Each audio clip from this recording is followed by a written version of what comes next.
as the MMTT-C. So towards that, I would like to share my PowerPoint. I think you can let me know if it is visible to you. Is it visible to you? Yes, ma'am. Yes, Okay. ma'am. Okay. Yes, ma'am.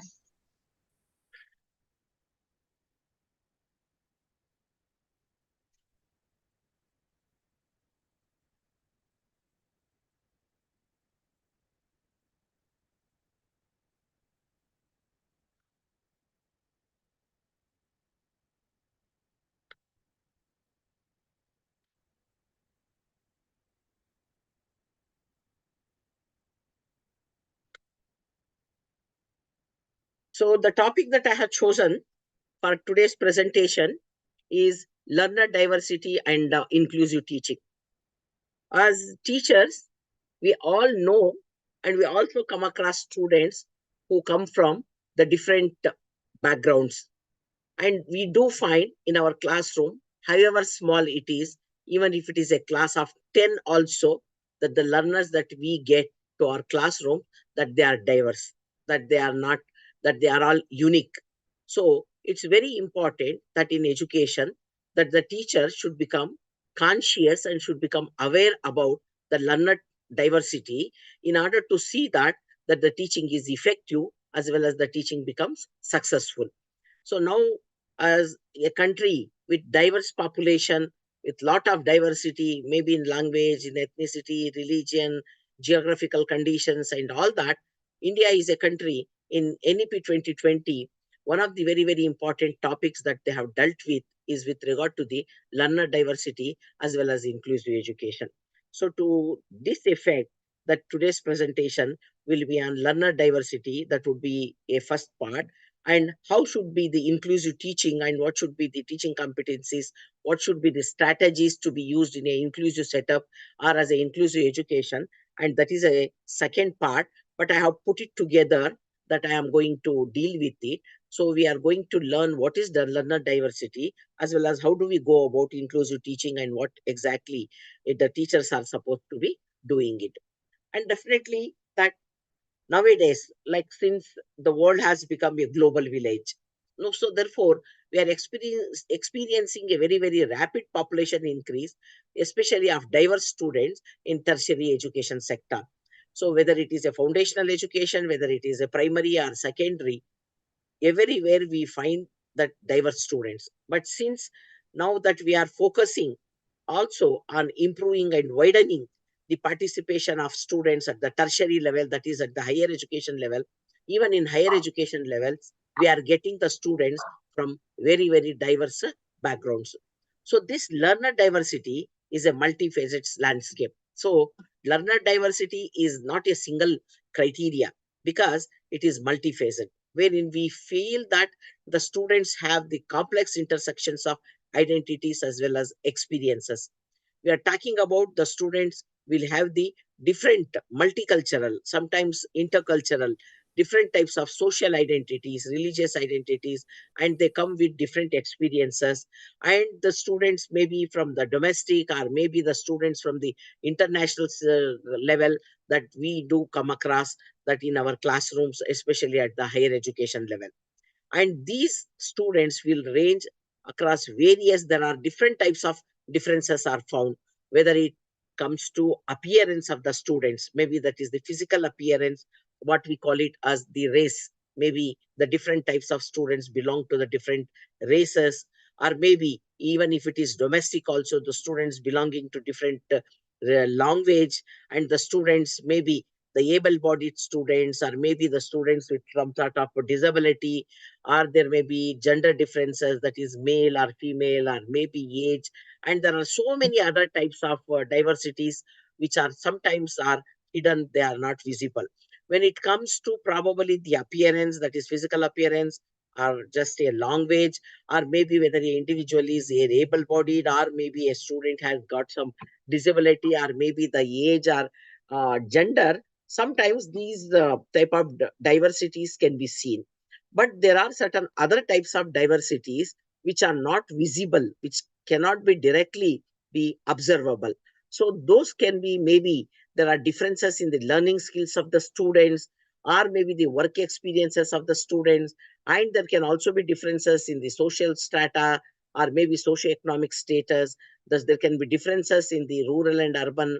There can also be differences in region, that is regional background. Apart from that, there can also be differences in the type of families from which that the students come, and the type of health issues that the students have. And maybe apart from that, there are also religious beliefs, backgrounds. There are several things that the students, they carry with them, they bring with them when they come to the higher education, or maybe any type of, like, whether it is foundational to tertiary. So there will be a diversity of students that we get it, the diversity in terms of all these things, whether they are observable or whether they are not observable. And it is very, very important that to assume diverse characteristics will always be readily apparent. And it is better to preempt that there will be diversity in the classroom every time. As teachers, when you interact or when we interact with every group of learners, and as teachers, we need to welcome the diversity, and this diversity should be taken as a valuable experience or maybe as a valuable resource, rather than to be considered as, or maybe whatever it is, it's not a weakness. Our diversity is not something which is a disability. Diversity is not something which should be considered as to be ill treated, but diversity should be taken as a valuable resource. And whenever we come across diverse group of students who vary in terms of, like previously said, characteristics, and these characteristics should be kept in mind. And now there is also a rich repository of knowledge and experience to be embraced as a strength, not a problem to be solved. So we should take diversity as a valuable resource, and it should not be treated as a problem. And it is not a problem to be solved, but it need to be celebrated. Diversity need to be celebrated, and it is not a problem that need to be solved. That because each individual is unique, and that uniqueness need to be appreciated. And there has to be inclusive curriculum contents, teaching practices, and that should draw on different socio-cultural perspectives, so that we can enhance the students' engagement as well as their learning journeys. So when we are talking about diversity, we need to ask, maybe teachers, or maybe as educators, maybe as curriculum planners, or maybe as policy makers, or maybe the people who designs the institutions, or maybe the physical infrastructure. We need to keep it in mind, whether it is a curriculum or content, whether it is our teaching practices, or maybe with regard to our physical infrastructure, or with regard to maybe the management of the students. So all these diversities need to be kept in mind, so that the students are treated with equal opportunity in the education sector, or maybe in the classrooms, by the teachers. And that is very, very important when it becomes or when it comes to diversity of learners. When we are talking about the principle of diversity, equity and inclusion is very, very important, because equity and inclusion should be the foundation for access to schooling for all children. When we are talking about the access to schooling, whether it is right from foundational stage to higher education, we should promote equity and inclusion. That is very, very important. And when we are talking about equity and inclusion, that will definitely help the larger population to join or to have access the schooling, as well as to join the workforce. And there has to be opportunities for lifelong learning for all the learners. So equity and inclusion, it's a foundational principle, we can say, or it is a primary principle that we can say that we need to keep it in mind when we are talking about diversity of learners. And now when we talk about National Policy of Education 2020, it emphasizes that education is the single greatest tool for achieving social justice as well as equality. So if at all in a country, diverse country like India, if at all if you want to achieve social justice, and if you want to provide equality, or if you want to promote there has to be a equality of opportunity for all the students, education is considered to be a single greatest tool. because it is education which can, that means that it can lead to vertical mobility of the individuals. It can allow an individual to join the workforce, or it can provide an opportunity for the individuals, right, to be in a part of an inclusive society. So this education has implications for development of inclusive community and a society at large.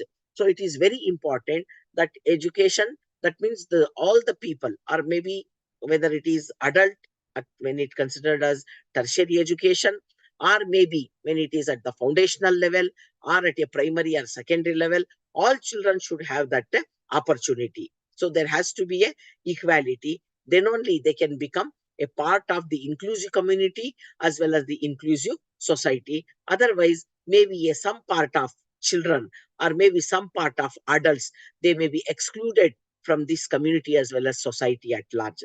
If they are not a part of the society, is not part of a community, India as a country cannot develop, because we will be deprived of the potentiality of many people who are left out of this community or maybe the society. If at all, if you want to reap the benefits of potentiality of all the human resources, it is very important that we promote justice, social justice, as well as equality, and that can be done through education, and all should be provided equal opportunity, and there has to be equity and inclusion principle. And this NEP 2020 policy to translate to, that is the practices, the educational barriers, facilities, services for children with special needs must be addressed. If at all, if you want to translate this policy to be successful, so we need to change our practices, we need to remove the educational barriers, we need to provide the facilities as well as children, including the children with the special needs. So including children with special needs maybe with the mental ability, or maybe with some sort of physical challenges, right? All these children should also be addressed, and that is what is being spoken in National Education Policy 2020. And now NEP has infused the aspect of even disability inclusion. As I said, it is not just merely when we are talking about inclusive education, when NEP 2020 speaks about an inclusive society, that means all the children, including children who possess some sort of disability. So disability can be, as I said, can be a physical disability, can be a mental disability. Everybody should have an equal opportunity. There has to be an equitable and inclusive education. Only then, by reducing the disparities, whatever are there, whether it with regard to the access or with regard to the participation of all learners, we should keep it in mind that everybody's needs need to be taken care of. So the issues and recommendations for inclusion of underrepresented student groupings, including children with disability, has been subsumed in the form policy, as well as may be covered under this is socially economically disadvantaged groups also. So maybe socially economically disadvantaged groups, whether in terms of socioeconomic status, whether in terms of geographical identity, whether in terms of caste, or maybe whether it is in terms of religion, or maybe in terms of maybe the language barrier. So apart from children with disability, all these like socio-economically disadvantaged group should also be given the importance, so that we can have a inclusive society. And apart from that, the policy also advocates the provision for the rights of the persons with the disabilities. I said that there is an act of 2016 where we are talking about the inclusive education, and that inclusive education, it should broadly encompass the teaching learning environment, and we should also be welcoming and supports all learners regardless of whether they are learning styles or abilities and disabilities. So as per this rights of persons with disabilities, so they cannot, because there was a time maybe it was a myth. It was a myth. It was considered people, or maybe children with disability were considered to be a curse on the society or a curse on the family. And those children were not given education, and those children were not allowed for social mingling. And because people believed, because it is a myth, it is not a fact, that they considered it as a curse on a family or maybe on a society. But later it is realized that the people with potentiality, whether even with physical disability, they need to be given education. And then we started with special education. But now the question of giving special education separately for people with some sort of disability, or maybe with very mild mental disability, is not advisable. As with these children, when all the children with this type of disability, if they study together, and if they come out, and these children, it will be very very difficult for the several researchers have shown, for these children when they come back to the normal society, and they feel highly maladjusted, and they'll not be able to adjust to the normal society, and it becomes highly insecure. There will be a feeling of insecurity, as they cannot work just like any other normal person. So because of that, from the special education, there was also a concept called integrated education. They were asked to come to the normal schooling, or maybe to the normal schools. And in that integrated education, that concept of integrated education, wherein the children with disability were asked to adjust to the existing, like whatever the normal situation or traditional situation was there. And there also, it was also not very, very successful, because children maybe with some sort of disability, children with certain special needs, probably they require, maybe with regard to the curriculum, or maybe with regard to teaching practices, or maybe with regard to some infrastructural facilities, maybe with regard to certain teaching materials, certain special facilities and provisions were required. But in an integrated system, where there was a traditional normal teaching, and these children, for these children, it was not very very beneficial or fruitful. And later, this concept of inclusive education was brought in 2013 in the 5-year plans. So, whereas in inclusive education, the education system should adjust to the needs of all the children with the special needs.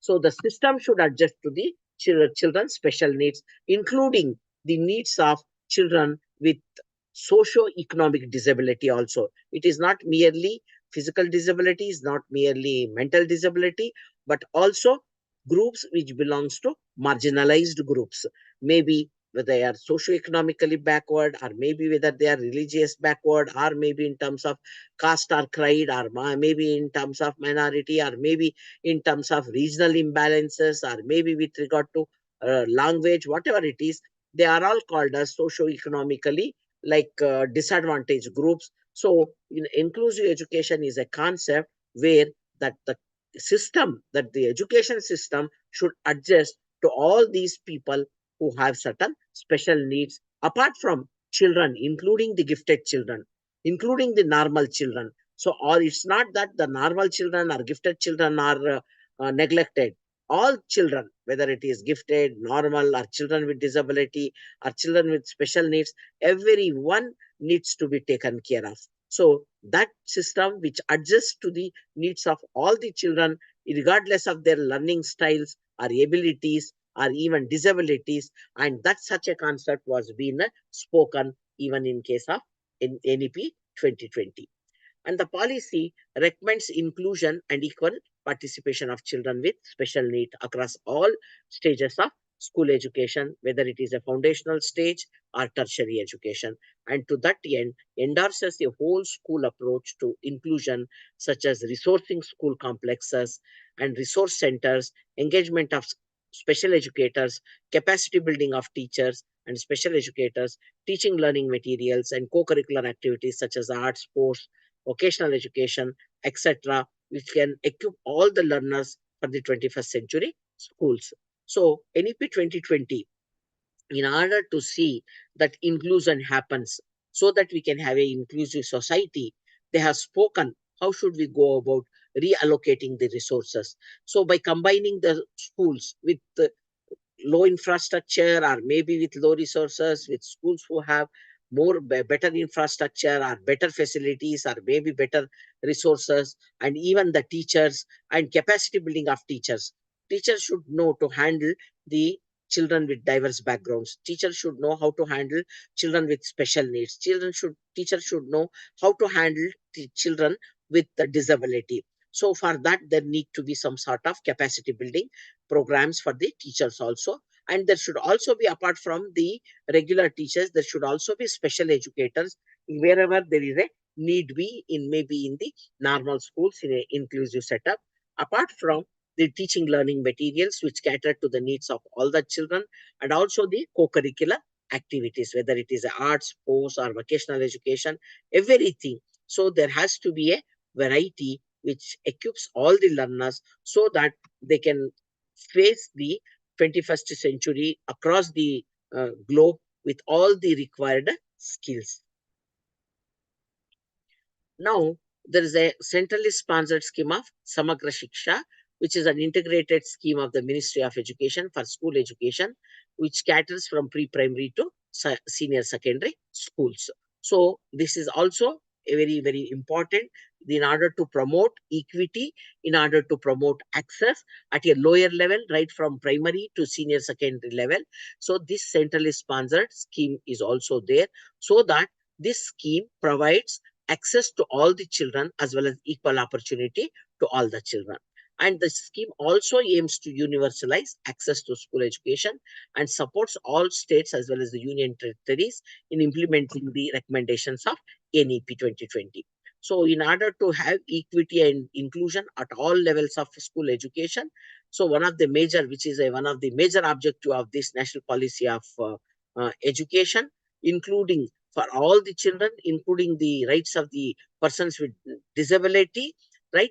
So several schemes have also been sponsored by the Ministry of Education, and several strategies have been suggested, and maybe teacher recruitment maybe is also another important part, and resourcing of the resources to be provided to teachers as well as to learners. All these have become a part of this NEP 2020 in order to promote inclusive education. Sorry. So the policy recommends inclusion as well as equal participation, as I said, including vocational education and universalization of education. Other specific student support is also provided. As I said, apart from the capacity building programs to teachers, orientation to teachers, and workshops to teachers, special educators would also be employed wherever there is a need be. And not only that, several interventions in order to see that like inclusive education for children with special need also happens. There are several other schemes and activities have been covered. That is both at the block level, there will be camps for the children to identification of the disability of the children, and there is also the support programs for orienting and awareness programs, and these awareness programs for the children, for the parents, the community, as well as to the teachers, administrators, right? Orientation and awareness programs. And there should also be therapeutic services at the community level as well as at the school levels. And there should also be sports events, capacity building programs for the special educators also. They all have become a part of NEP 2020. Apart from that, maybe like participation as well as when we are talking about the resource materials, maybe the scribes, or maybe the several aids and appliances, maybe hearing aids, or maybe other visual aids, or maybe some sort of assistive technologies. Apart from, they are all very much required for children with some sort of disability. And apart from that, maybe for children socio-economically, whether they are diverse, or maybe children with who are gifted, and children who are normal. In order to see that even these children are also supported, there has to be different teaching learning materials. And in order to see that all girls enroll, there is no much wider gap between the enrollment of boys and girls. The NEP has also spoken about the special schools, like maybe even in Karnataka and everywhere else where we are having, that is Kittur Rani Channamma schools, especially meant for the girls. And also apart from that, stipend for the girls, and also girls with special needs are also given this provision of stipend. And support system is also made available for strengthening of black resource centers. So this block resource center, So where the teaching learning materials are prepared, orientations are given to teachers, training is given, and there will also be equipments, and there will also be teaching learning materials where it will help in individualized learning support for these children with special needs. So all these schemes have a support provision for building even in schools as well as colleges. You must have seen maybe ramp building is mandatory. So there need to be ramps with the handrails. It is mandatory for the schools as well as for the colleges or maybe in the universities, especially apart from the toilets, maybe in the schools or maybe in the colleges for children with some sort of disability or maybe those who have a special needs. So these need to be kept in mind when we are talking about the diverse group of learners or maybe learner diversity, and which is also spoken by NEP 2020. And now we were talking about the learner diversity. To come to like what exactly is learner diversity, maybe as our students or your students, when they enter the classroom, they bring with them unique background. So all students, right, like whatever they are, maybe whether it's to class of 50, 40, 20. Just now I was telling, even if it is a small group, as my, if there are a handful of students, like there are only 10 students, even there are 5 students, all of them, they bring with them a very unique background. They come from different backgrounds, and along with that they come with a set of skills as well as educational needs. Educate set of skills, maybe their experiences, what they have learned, and what knowledge they bring into the classroom, and what they would like to learn, what they would like to probably acquire knowledge. So these educational needs, they are very different, and no two students learn the same because of their traits. When we so because each student is unique, so the way that they learn, it will be different because of the traits that they possess.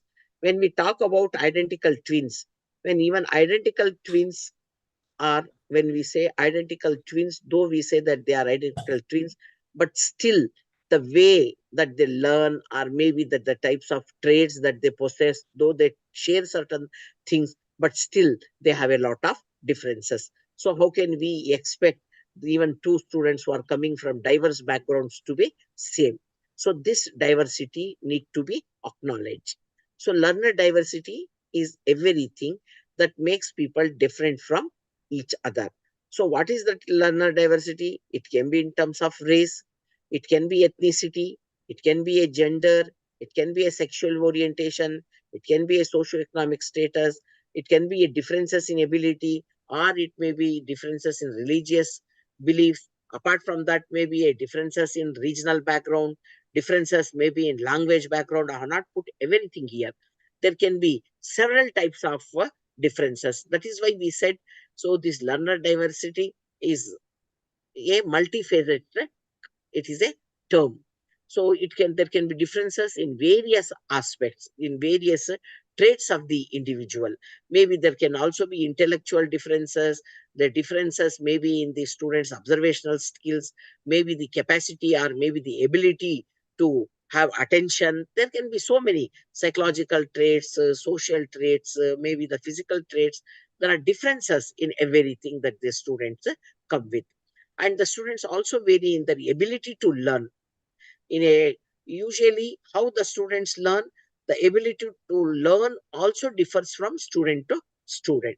In a Usually in a traditional classroom setup, so understanding diverse learning needs is important in educational institutions. When we are having the traditional educational setting, when the children coming to the school, or maybe even if they are adults coming to higher education, they all come with their unique background. So in our traditional educational settings that we are having, it is very, very important that we should understand what is these students, that they have these diverse learning needs in an educational institution. If at all, if they want to learn, how do they like to learn, and in what way that they like to learn. So these are nothing but the diverse learning needs that each student brings with them. And learn about student diversity, learning about our students and different teaching methods for them. It is very important that in an educational, traditional education setup, we should know our students, And after knowing our student is very important that we should know like what are the different teaching methods that we can use for these students or for these children. So apart from the learning diversity, since the students are diverse and they become a group, and that group is known as maybe in an educational setup, is called as a classroom. So we find diversity in the classroom. So what is that diversity in the classroom?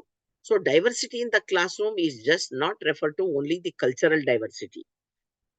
It also refers to diversity in skills, knowledge, as well as needs. It's not merely the race, ethnicity, or culture, or religion, or language, or whatever it is. It also refers to maybe the individuals, the ability to learn. That is, their skills, their knowledge, and also needs, they also differ. And it is also important to understand these attributes in order to effectively teach our students or teach your students.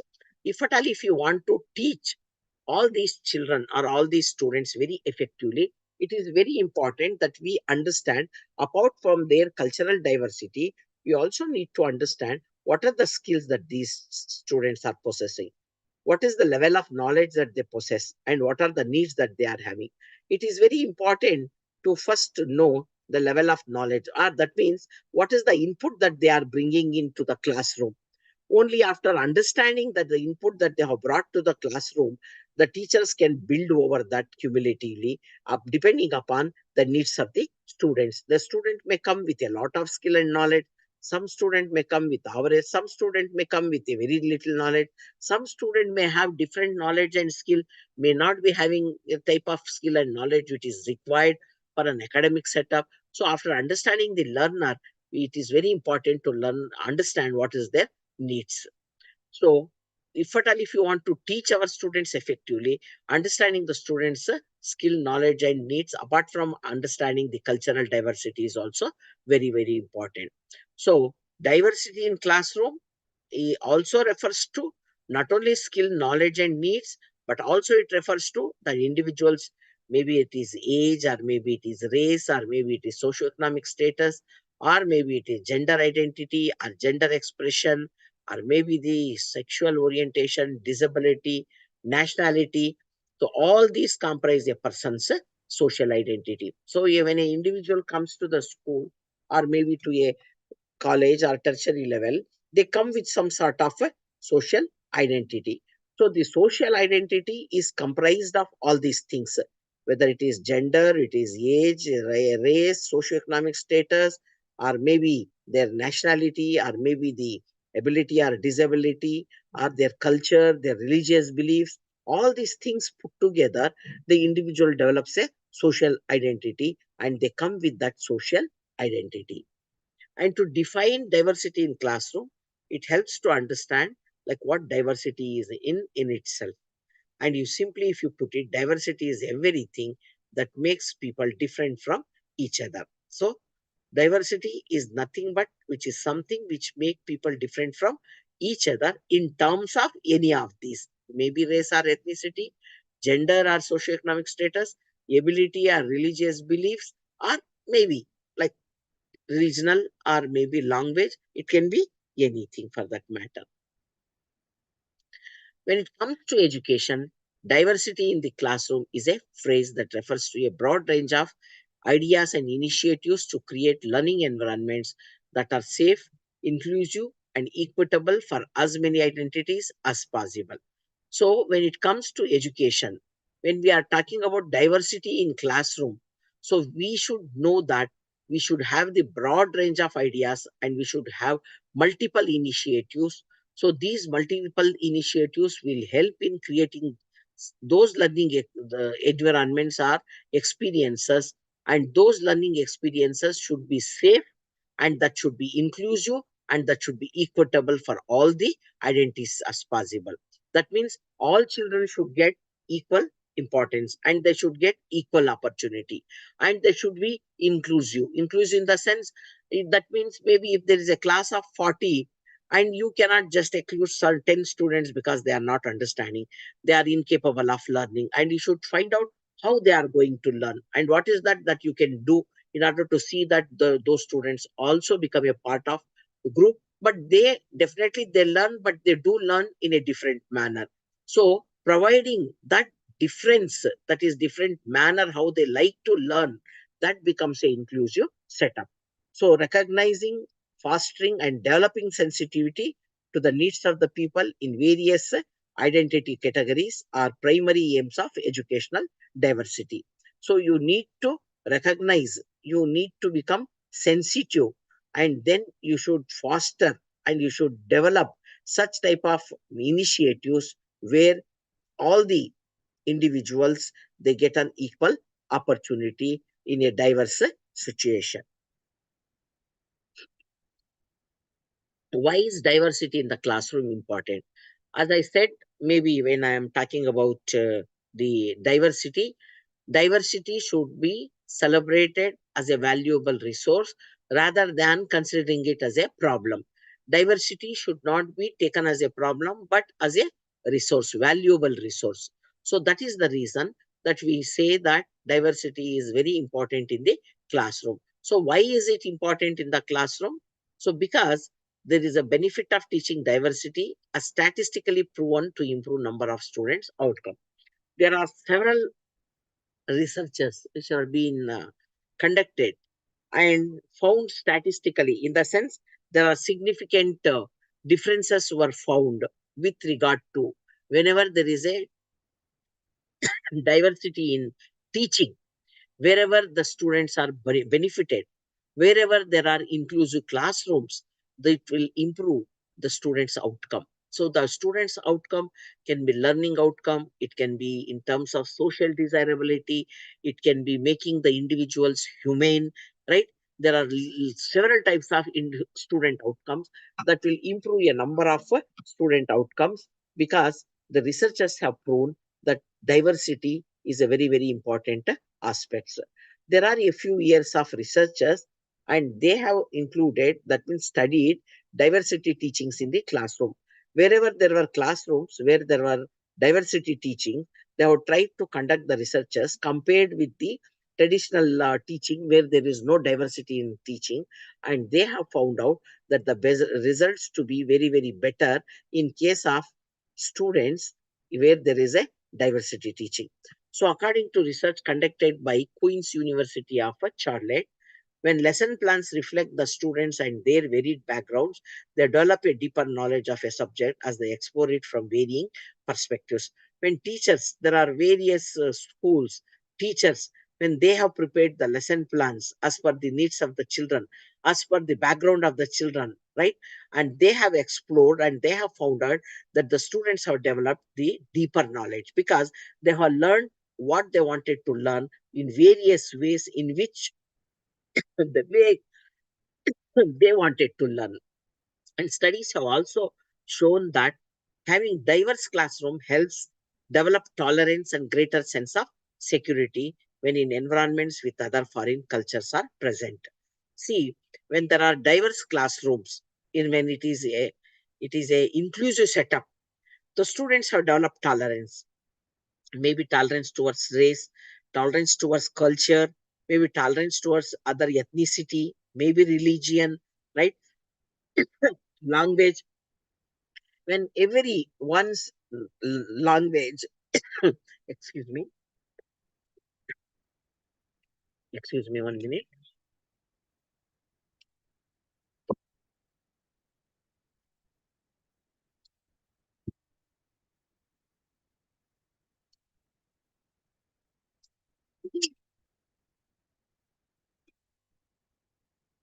Sorry. When diverse group of students are there in a classroom, wherein all students get an equal opportunity, when they get to learn each other's culture, language, ethnicity, right?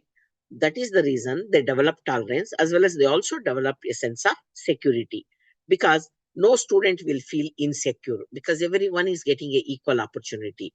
Their culture, religion, language, everything is celebrated or given equal importance, especially when foreign cultures are present. Foreign culture in the sense maybe a culture which is different from maybe a student bringing it along with him. So the other cultures become foreign culture to that particular candidate.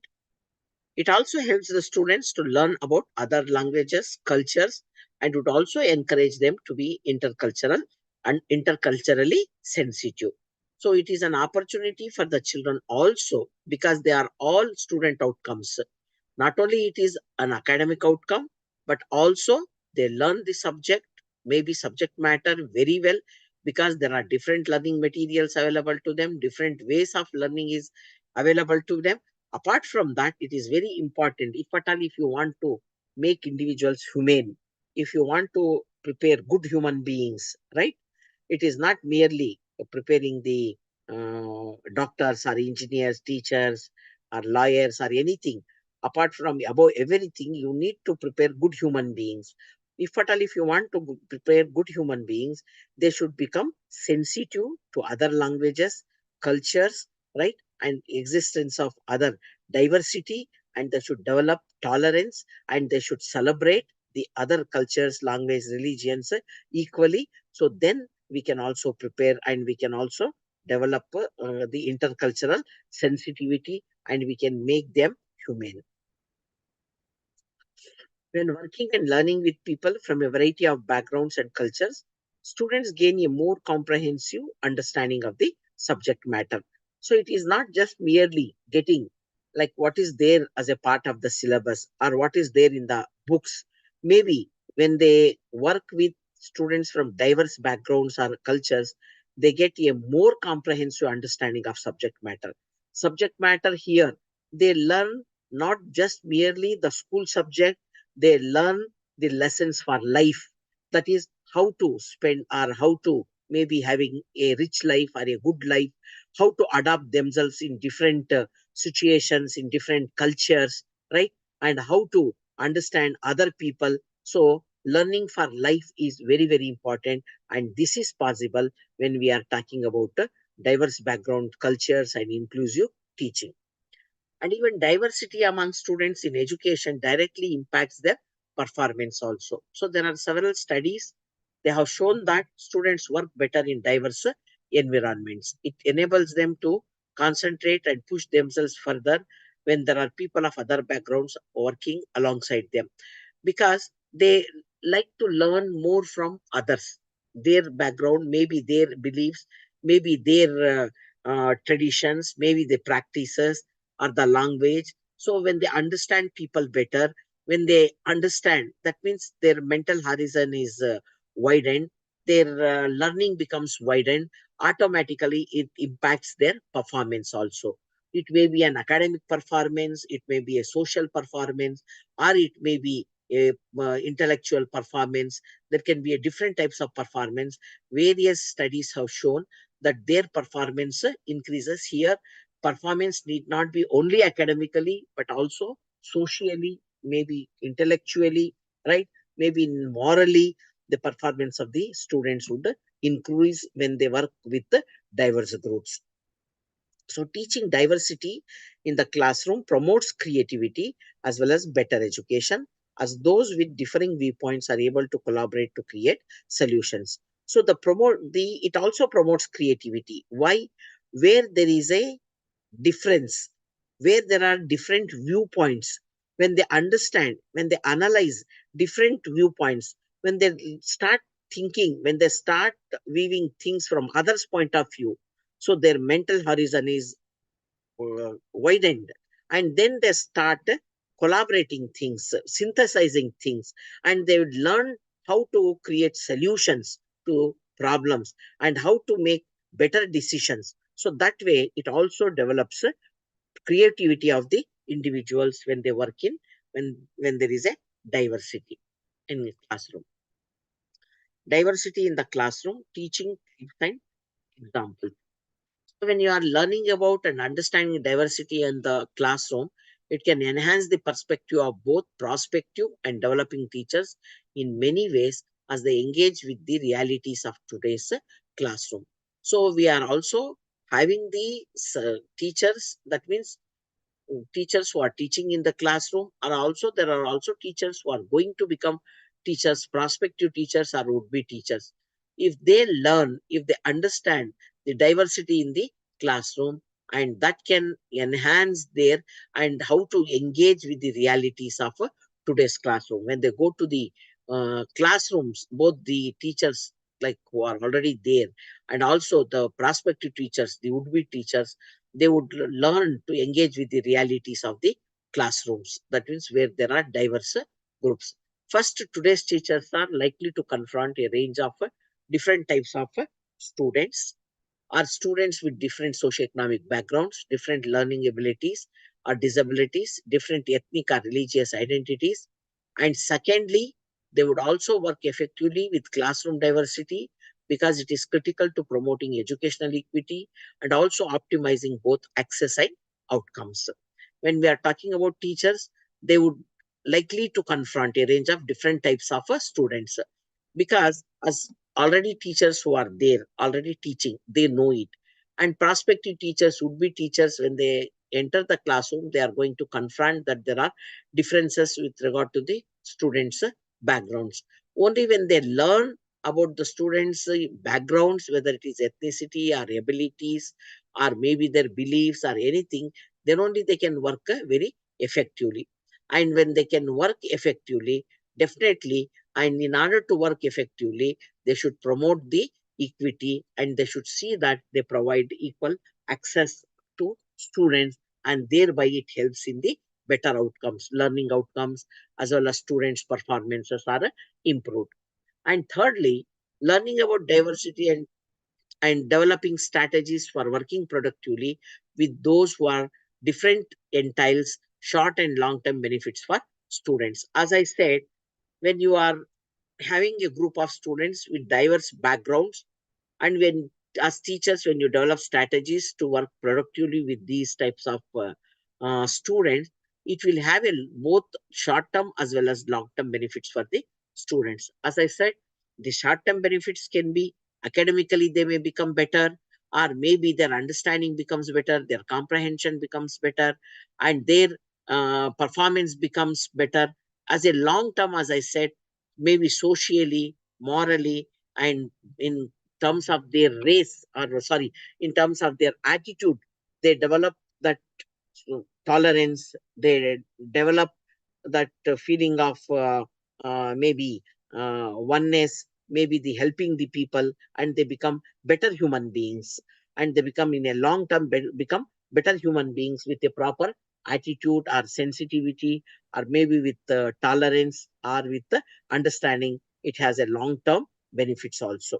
And finally, diversity in the classroom is a teaching tool and opportunity for educational enrichment in itself. So, diversity not only helps in improving performances of the student, that can also be used as a teaching tool, and that can also be used as an opportunity for educational enrichment. As I said just now, when there are a diverse group of students, students learn from each other.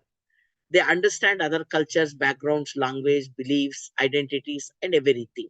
That will help them in widening their mental, maybe, horizon, and thereby developing tolerance, developing right attitude or socially desirable attitude, making them better human beings.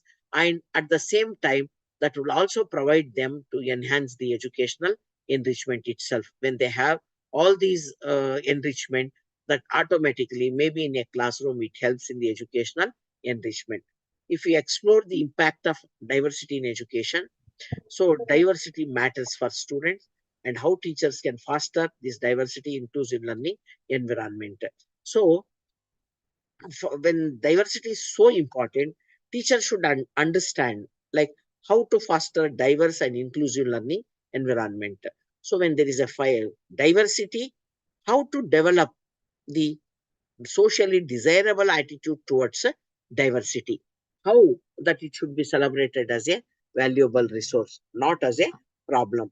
And how to develop the inclusive learning environments. It is very important for teachers to learn to prepare or learn to have the inclusive learning environments or setups in the classroom. And educational equity. Here, when you are having diverse group, educational equity is very, very important. As I said, NEP has spoken, if at all, if you want to provide social justice and as well as equality, education is considered to be a very, very significant and the greatest tool. So, educational equity is very, very important for people to get equal opportunity, right? Through educational equity, you can provide equal opportunity. And what is this educational equity? Educational equity refers to the idea that every student should have access to the necessary resources to reach their full academic potential. Without educational equity, academic success is significantly more difficult for some student. Educational equity in the sense, you need to prepare you need to provide all those necessary services as well as resources for people to reach to their fullest academic potential. Only then that equality is possible. Only when you promote equity, you may achieve equality. So in an educational setup, without educational equity, academic success is not possible and equality is not possible. So you need to see that some of the like system barriers or maybe the barriers which are there with regard to maybe people to provide access to education, and those barriers need to be removed. Probably maybe they are housing insecurity, inadequate nutrition, maybe underfunded classroom. See, they are very important. And now midday meals is only to see that these inadequate nutrition is removed, where children can concentrate maybe on whatever is happening in the classroom in the learning. So as we all know, Mahatma Gandhi had said with regard to the hunger and poverty, right? The God has to come in the form of a bread. That means we are talking so much about the poverty and hunger. If there is no adequate, not only it is the eradication of hunger and poverty, but also adequate nutrition is also important for the children, for their mental development as well as for their physical development. So if there are underfunded classrooms, if there are no proper infrastructure, if there are no proper teaching learning materials, if there are no number of teachers, right? If there is no proper buildings, then it is not possible to achieve academic success. And if you are not providing the educational equity, then equality is not possible. So if at all, if you want to have the inclusive setup, right? Educational equity is very, very important. For example, in a classroom, if there are students who are probably visually impaired or hearing impaired, probably you need, if at all, if there are other types of children with physical disability, if you want all children to learn, you need to provide scribes to those children who are visually impaired. You need to provide those hearing aids for those children who are having that hearing impairedness. And you need to provide maybe the RAMs or maybe assistive technologies or whatever is required, such type of maybe the seating arrangement or maybe the washrooms or toilets or anything for people with some sort of disability. So only when you provide all these, they will be able to achieve academic success. And each one, if they get what is required for them to achieve academic success in a school setup or maybe in an educational setup, that is called as an educational equity. By providing the educational equity, you can promote educational equality. So we need to continue to prevent students from reaching their full potential. In case if there are barriers like housing insecurity, inadequate nutrition, underfunded classrooms, right? We cannot, so we are preventing the students from reaching to their full potential. So there are certain groups of students who do not receive the same educational opportunity and accommodations as their peers. So if you don't provide the facilities or maybe services required by some of the uh, people with socio-economically maybe disadvantaged groups or people with some sort of disability, we are not promoting equity and equality. So proper opportunity should be provided only then it can lead to, that means can lead to the academic success. And lack of diversity in the workforce, barriers to social mobility, mental health issues, and increased poverty. That means in case if you are not providing educational equality, it can lead to lack of diversity in the workforce. You may have people only coming from only a set of backgrounds. Maybe you may not have people with the special needs. You may not have people from across the cultures, ethnicity, or religion, or maybe socioeconomic status, or there may be so many barriers to social maybe, mobility, and there may also be increased poverty. So it is very important that we provide educational equity leading to educational opportunities and equality. When students from disadvantaged backgrounds have access to the same resources and opportunities as their more privileged peers, they are more likely to succeed academically and professionally. So there are people who are more privileged, maybe physically, mentally, or maybe in terms of resources, or maybe the opportunities they get. So people from disadvantaged groups, if they are given the same resources and opportunities, so they can also be academically and professionally be successful. That is in turn contributing, that is with all that potentiality, all the human beings potentiality is utilized, and the resources, human resources are utilized, making a country maybe a developed country, and where almost all the potentiality is being utilized. So educational equity is important because it prioritizes all students having the opportunity to reach their potential regardless of their identity or circumstances. So uh, irrespective of the identity or circumstances, we need to prioritize all the students and provide equal opportunity so that all students reach to their fullest extent, fullest potentiality or to fullest extent, not that all students are equal in their potentiality. Whatever is their full potentiality, to reach to that full potentiality, we need to provide the opportunity.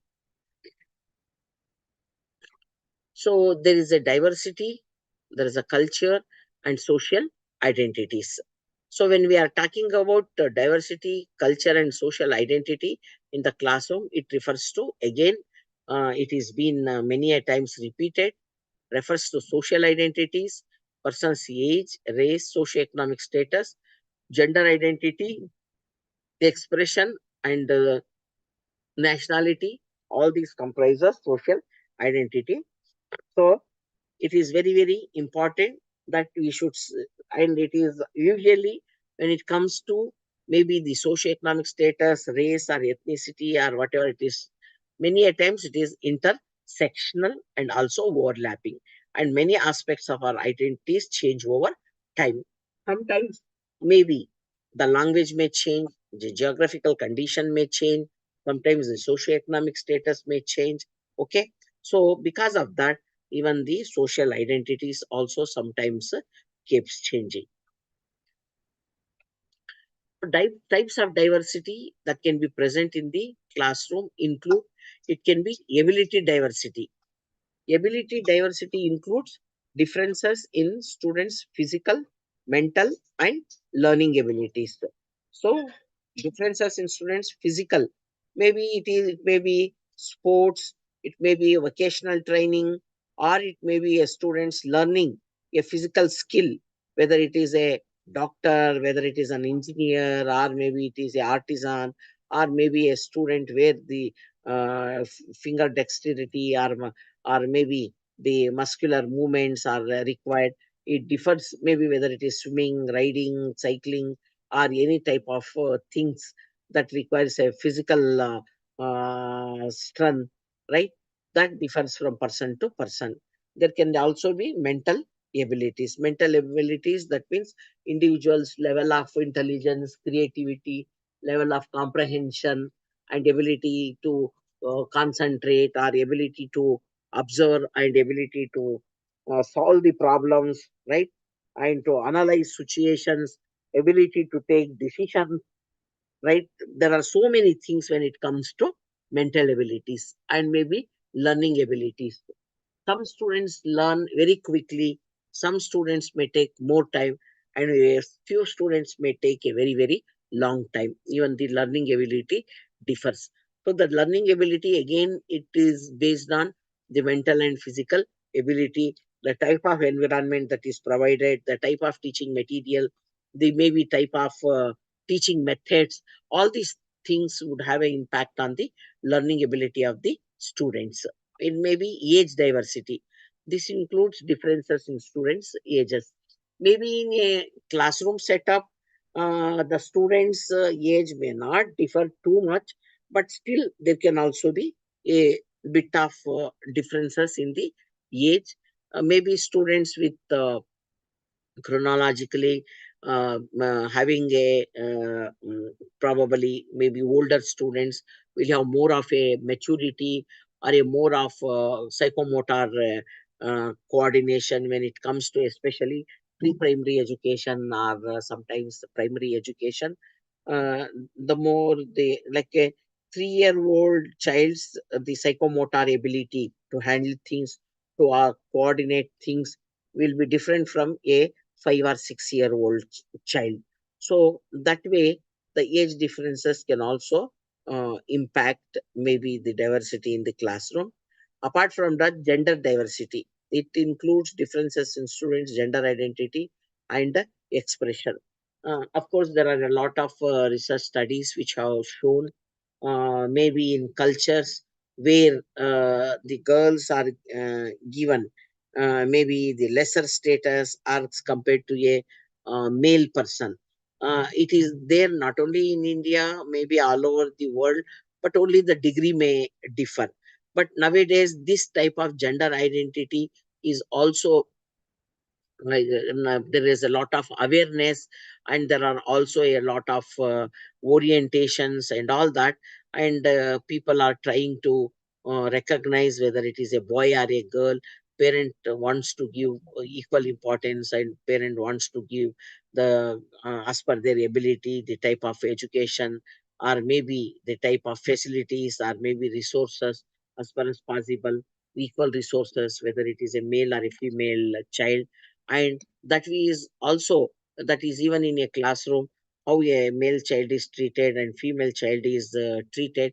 There were research studies that there were differences in the treatment, but nowadays now we are also seeing that this gender discrimination should be avoided, not only maybe in the families but also in the classrooms, because this there is also a gender diversity in the classroom, and you need to see that each one's needs are identified. Maybe girls will have certain needs and they should feel secure, and we should see that there are certain facilities, there are certain resources, there are certain things which are required for the girls as compared to the boys. And whatever is required for boys, maybe there are different needs, or whatever it is, are expressions, and that need to also to be met with, and in a diverse classroom.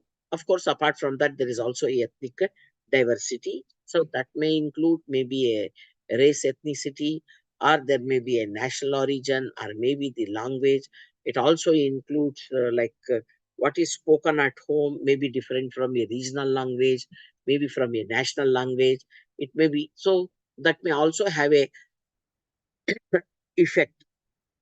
Sometimes we talk about how the mother tongue has a effect, how it impacts the our pronunciation when we speak maybe a regional language, or maybe a international language, and all that. So there will also be a lot of diversity with regard to the language and national origin, as well as whether it is race or whatever it is.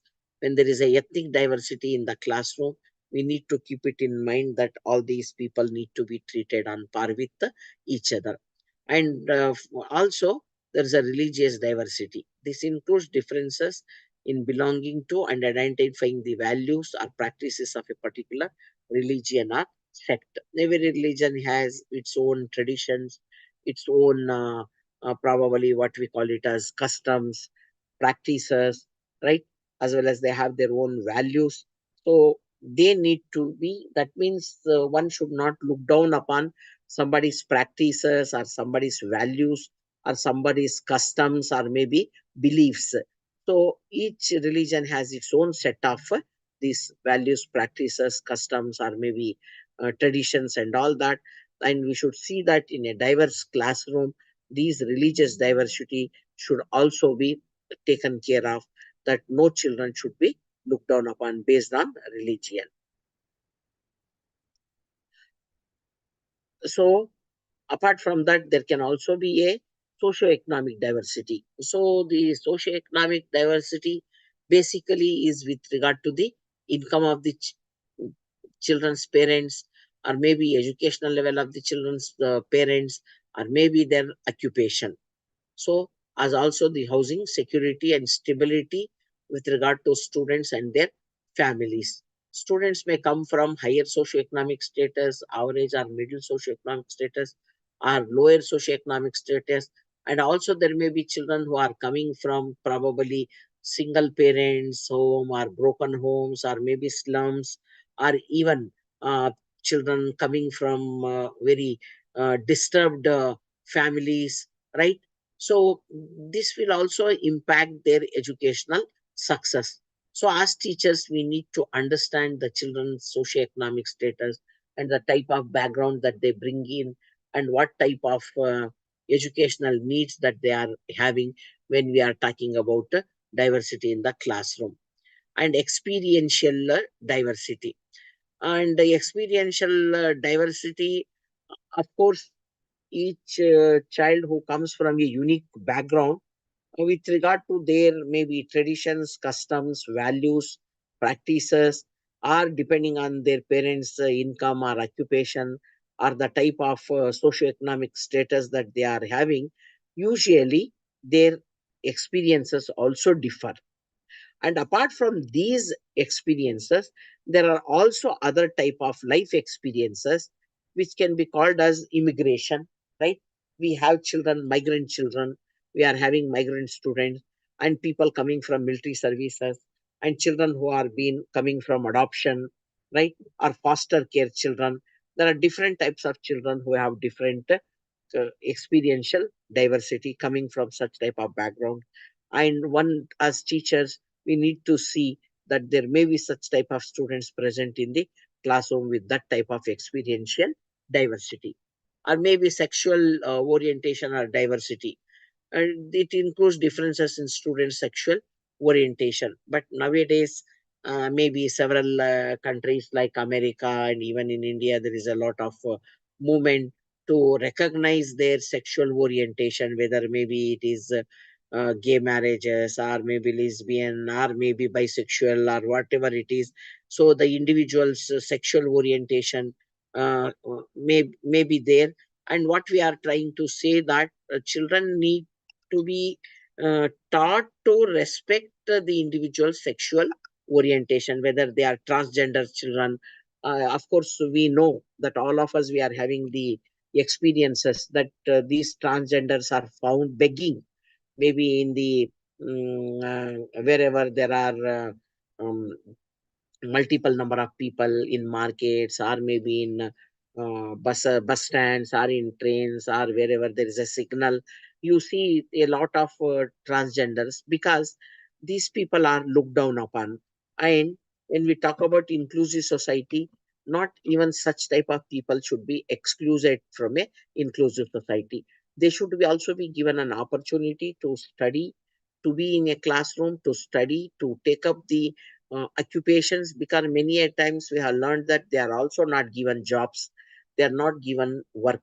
So they should also be given opportunity. Now you must be seeing that even Bangalore University started in their PG admissions, there is one seat reserved for the third gender, like whatever it is. So that is maybe a transgender or whatever it is. So they should be given an opportunity, to equal opportunity for education, so that they also move vertically, that is socially, and they would also become part of inclusive society. So that we are talking about sexual orientation diversity. And apart from that, there can also be a geographic diversity that may include differences in students local or regional identity and experiences. based on where they live, learn, and play.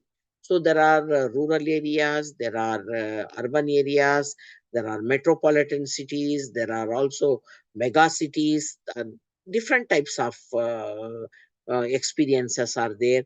Right? There are also dry regional areas, very what we call it resourceful geographical areas, the geographical areas with hilly areas, or maybe where there is a different types of geographical people are shaped because of their geographical diversity. So that also need to be taken care of, that they come with different type of experience where they are born or where they have lived and what they have learned and how they have played, right? So they come with different learning skills. Children coming from agricultural background, rural background, they may know, they may have certain skills, and they may have learned certain things, they may have played certain things.